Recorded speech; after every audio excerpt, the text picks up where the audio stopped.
Bonjour, dans ce vidéo, on va parler des angles de relèvement. On utilise ces angles pour essentiellement mesurer des directions ou pour communiquer des directions.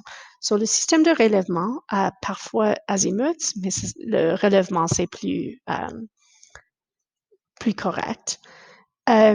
Ces angles sont mesurés par rapport au nord, avec une direction positive dans le sens des aiguilles d'une horloge.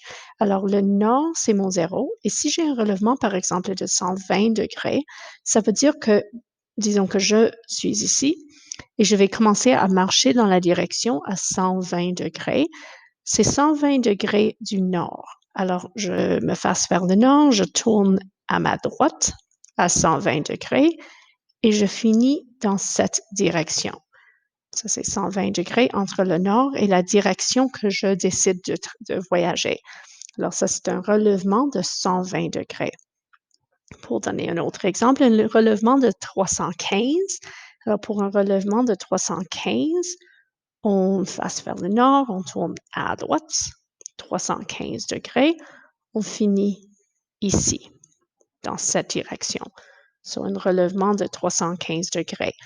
Oui, c'est juste un tournant de 45 degrés dans l'autre direction, mais le relèvement, c'est toujours pour donner un point de référence où tout le monde peut comprendre la même chose. Alors, regardons un exemple.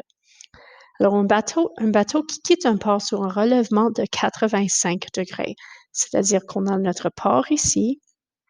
Si le nord est là, le bateau quitte le port sur un relèvement de 0,85, sur 85 degrés du nord, à une vitesse de 12 km par heure. Un autre bateau quitte le même port au même moment, cette fois-ci sur un relèvement. OK, je vais mettre les autres directions comme point de référence. À un relèvement de 123 degrés. Alors, ça, c'est dans ce quadrant. 123 degrés du nord à une vitesse de 8 km par heure. Après 2 heures, quelle est la distance entre les deux bateaux? So, disons qu'à 2 heures, on est là. Je veux cette distance. Après 2 heures à 12 km par heure, on est allé 24 km et 16 km si on voyageait à 8 km par heure. Et je peux trouver D si je connais l'angle entre les deux bateaux. So, pour l'angle entre les deux bateaux, j'ai la différence entre leurs relèvements. So, 123 moins 85 qui donne 38 degrés.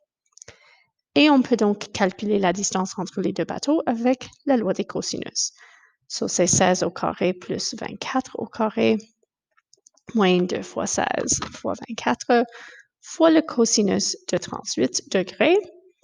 Et quand on fait ce calcul, et puis n'oublie pas qu'il faut prendre la racine carrée, on trouve que c'est une distance d'à peu près 15,1 km.